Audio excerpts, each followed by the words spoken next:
Hello all. Class 10 CBC board exam result വന്നു. ഒരുപാട് പേരുടെ റിസൾട്ട് നമ്മൾ ആഘോഷിച്ചു.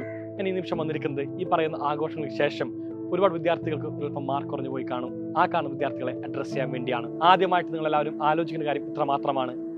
ക്ലാസ് 10 CBC ബോർഡ് എക്സാമിനകത്ത് ഫുൾ മാർക്ക് നേടിയ വിദ്യാർത്ഥികൾ അല്ലെങ്കിൽ ക്ലാസ് 10 CBC ബോർഡ് എക്സാമിനകത്ത് ഫുൾ ലെവൽ നേടിയവർ മാത്രമാണ് ഈ പറയുന്ന ലോകം കീഴടക്കിയിരിക്കുന്നത്. നിങ്ങൾ മനസ്സിലാക്കണം, ഇത് നമ്മുടെ ലോകമാണ്. ഈ പറയുന്ന മാർക്ക് കൂടിയവർക്കും മാർക്ക് കുറഞ്ഞവർക്കും എല്ലാവർക്കും തന്നെ ഏറ്റവും ഗംഭീരമായിട്ട് പെർഫോം ചെയ്യാൻ വേണ്ടിയുള്ള വർഷങ്ങളാണ് കടന്നു വരാൻ വേണ്ടി പോകുന്നത്. ഈ പറയുന്ന ഹോൾ ലോകത്തിനകത്ത് നമ്മൾക്ക് ഇനിയും ഒരുപാട് സ്പേസ് ബാക്കിയുണ്ട്. ആ കാണുന്ന സ്പേസ് യൂസ് ചെയ്യാൻ വേണ്ടി വേണം നിങ്ങൾ തീരുമാനിക്കുവാൻ വേണ്ടി. ക്ലാസ് 10 CBC ബോർഡ് എക്സാമിന്റെ റിസൾട്ട് വന്ന ഈ ഒരു വേളയിൽ എല്ലാ മക്കളും ഏറ്റവും ഗംഭീരമായിട്ട് പഠിക്കാൻ വേണ്ടി ഇനി മുതൽ ട്രൈ ചെയ്യുന്ന എനിക്ക് ഉറപ്പാണ്. പക്ഷെ ആ കാണുന്ന ഒരു പഠന രീതി നമുക്ക് ചുരുങ്ങിയ ദിവസം മാത്രം മതിയോ? ഒരിക്കലും പാടില്ല. നിങ്ങൾ ഇനിയുള്ള എല്ലാ ദിവസവും ഏറ്റവും ഗംഭീരമായിട്ട് പഠിക്കാൻ വേണ്ടി ട്രൈ ചെയ്യണം.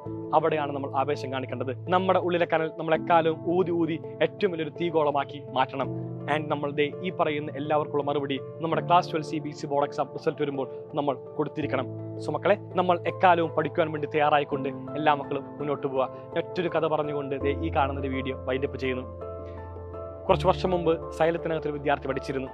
ആ കാണുന്ന വിദ്യാർത്ഥി +2 ഒരു മാർക്കും നേടാത്ത വിദ്യാർത്ഥിയായിരുന്നു.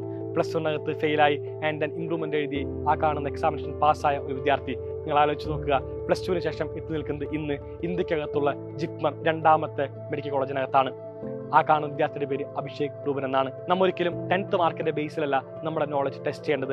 10th മാർക്ക് കുറഞ്ഞു പോയിട്ടുണ്ടെങ്കിൽ നമ്മൾ ആ കാണുന്ന മാർക്ക് വീണ്ടും ഉയർത്തിപ്പിടിക്കുവാൻ വേണ്ടി നമ്മൾ ശ്രമിക്കണം. നമ്മൾ ആ കാണുന്ന മാർക്ക് മാറ്റിക്കൊണ്ട് ഏറ്റവും ഗംഭീരമായിട്ട് ഇനി ഭാവിയിൽ വരാൻ വേണ്ടി പോകുന്ന എല്ലാ എക്സാംസ് ക്രാക്ക് ചെയ്തുകൊണ്ട് ഇന്ത്യയിൽ തന്നെ ഏറ്റവും ഗംഭീരമായ സ്ഥാപനത്തിൽ പഠിക്കാൻ വേണ്ടി തീരുമാനിക്കണം. ആ നിമിഷം നമ്മളെ ഇപ്പോൾ കുത്തുവാൾ കൊണ്ട് നോക്കുന്ന എല്ലാവരെയും നമുക്കൊരു പുഞ്ചിരിയോട് കൂടി നേരിടാം.